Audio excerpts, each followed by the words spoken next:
சில வருடங்களுக்கு முதல் மன்னாரைச் சேர்ந்த நோயாளி ஒருவரை கொழும்பில் தனியார் வைத்தியசாலையில் சந்திக்க நேர்ந்தது. ஆரம்பத்தில் அல்சர் என்று வைத்தியத்துக்கு உட்படுத்தப்பட்டவர் ஒரு கட்டத்தில் கீழ்கள பகுதியில் ஓசோஃபேகஸ் புற்றுநோய் என எண்டோஸ்கோபி மூலம் அறிவிக்கப்பட்டார். சத்திர சிகிச்சைக்கு யாழ் பொது வைத்தியசாலைக்கு அனுப்பப்பட இருந்தவரை பலத்த வாத பிரதிவாதங்களின் பின் கொழும்பில் தனியார் வைத்தியசாலையில் எத்தனை லட்சம் ரூபாய் செலவழித்தாவது செய்வது என்று தீர்மானித்தார்கள். அதற்கு மூலகாரமாக அமைந்தவர் அந்த குடும்பத்தைச் சேர்ந்த ஒரு தாதிய உத்தியோகத்தர். யாழ்ப்பாணம் போனால் கையை வெட்டி போடுவார்கள், அங்கே போக வேணாம் என்று அறிவுறுத்தல் வழங்கியிருந்தார். காலம் கடந்து கொழும்பு தனியார் வைத்தியசாலைக்கு வந்தபோது நோயும் முற்றிப் போயிருந்தது. சத்திர சிகிச்சையின் பின் நிலைமை மேலும் மோசமடைந்தது. நோயாளியால் நீராகாரம் கூட எடுக்க முடியவில்லை. பல லட்சங்கள் செலவழிந்தும் போயிருந்தன. பணப்பிரச்சனை ஒரு பக்கம், பாஷை பிரச்சனை ஒரு பக்கம் என்கின்ற நிலையில்தான் நான் சந்திக்க நேர்ந்தது.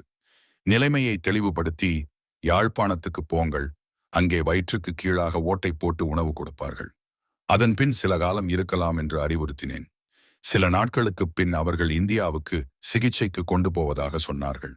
நான் எவ்வளவோ எடுத்துச் சொல்லியும் கேட்காதமைக்கு ஒரு காரணம் திடீரென கிடைத்த வெளிநாட்டு உதவி. தேவையானதை செய்யுங்கள், காசை பார்க்க வேண்டாம் என்று சொல்லப்பட்டது. இந்தியாவில் பெரிய வைத்திய சாலையிலே அனுமதிக்கப்பட்ட சில மணித்தியாலங்களிலேயே நோயாளி இறந்துவிட்டார். இந்தியாவில் இருந்து பல எனக்கு அழைப்புகள். இனி பாடியை எவ்வாறு இலங்கைக்கு கொண்டு வருவது என. நான் சொன்னபடி கேட்டிருந்தால் இவ்வளவு சிரமப்பட்டு இருக்க வேண்டி வந்து இருக்காது என கோபப்பட்டேன். பின் என்னால் முடிந்த உதவிகளை வழங்கினேன். 2 வாரங்களில் பின் அந்த குடும்ப உறவினர் ஒருவரின் கொலனோஸ்கோபி ரிப்போர்ட் எனக்கு அனுப்பப்பட்டது. கேன்சர் கட்டியாக அதில் தென்பட்டது. அறிவுரை கேட்டார்கள். யாழ்ப்பாணம் போங்கள், டாக்டர் சுதர்சனிடம் காட்டுங்கள் என்று மட்டும் சொன்னேன். 3 நாளில் கால் வந்தது. நான் டாக்டர் சுதர்சன் அவர்களின் ஓட்டில் அட்மிட் ஆகி இருக்கிறேன்.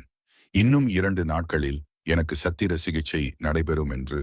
அடுத்து 5 நாட்களில்தான் சத்திர சிகிச்சை முடிந்து நலமாக வீடு திரும்பிவிட்டேன் என்று அந்த பெண் நன்றி உணர்வோடு அறிவித்தார். சுதர்சன் சேரை நேரில் கண்டால் தேங்க்ஸ் பண்ண சொன்னார்.